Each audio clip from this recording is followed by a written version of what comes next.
detective was shot by another Albuquerque Police Department officer. It was the last thing we were expecting to hear. An emotional police chief, Gorden Eden, confirming an APD detective was shot by another APD cop today. It happened at the McDonald's on Central near Tramway. Tonight, there are definitely more questions than answers. We have team coverage trying to sort it all out for you. And we're going to start with Danielle Tedesco, who is live at that scene. And Danielle, there's still a lot of police activity out there. Yeah, guys, there is. Take a look at that McDonald's, still blocked off tonight, and I am told it will remain so for the rest of the day. Now, as you mentioned, this was friendly fire. An APD officer shot an APD detective. The two were undercover, working in plain clothes on a narcotics bust.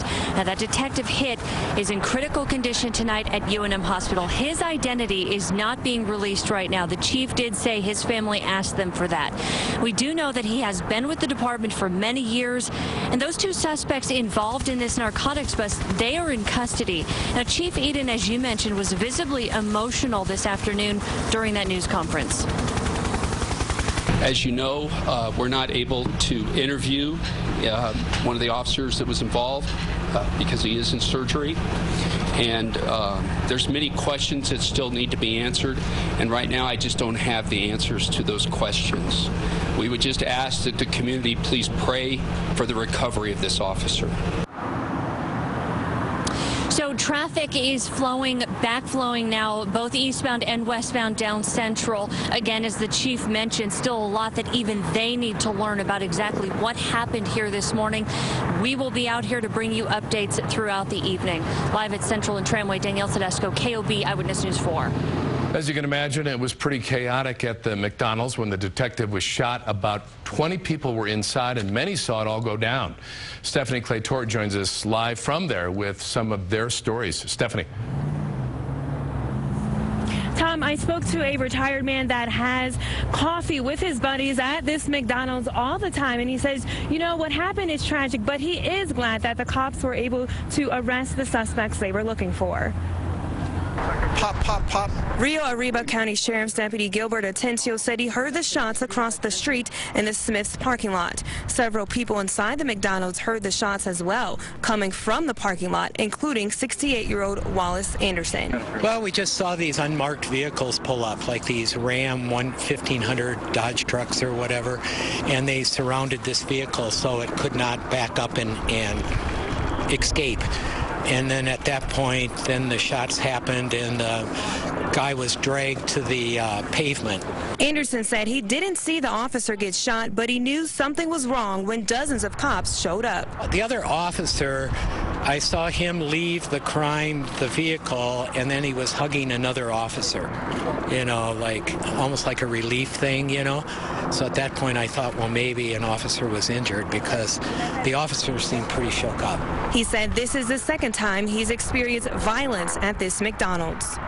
To me in Albuquerque, it's a daily occurrence. You know, riding my bike, I witness all kinds of things. Meth dealing, prostitution off of Central. When you ride your bike 20 miles a day, you're just kind of like a street person and you witness all this stuff. So. Now, as you can see, police officers are removing that crime tape that is surrounding the McDonald's.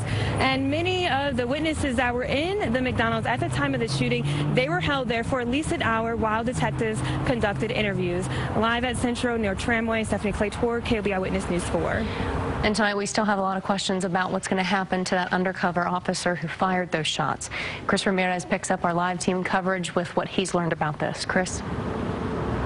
Yeah, and Tessa, when we spoke to Chief Gorden Eden earlier this afternoon, he, of course, did not release the name of that APD officer who fired those shots. However, a spokesman for the department confirmed to us that APD immediately assigned that officer a counselor, a department psychologist, to provide counseling for that officer this afternoon.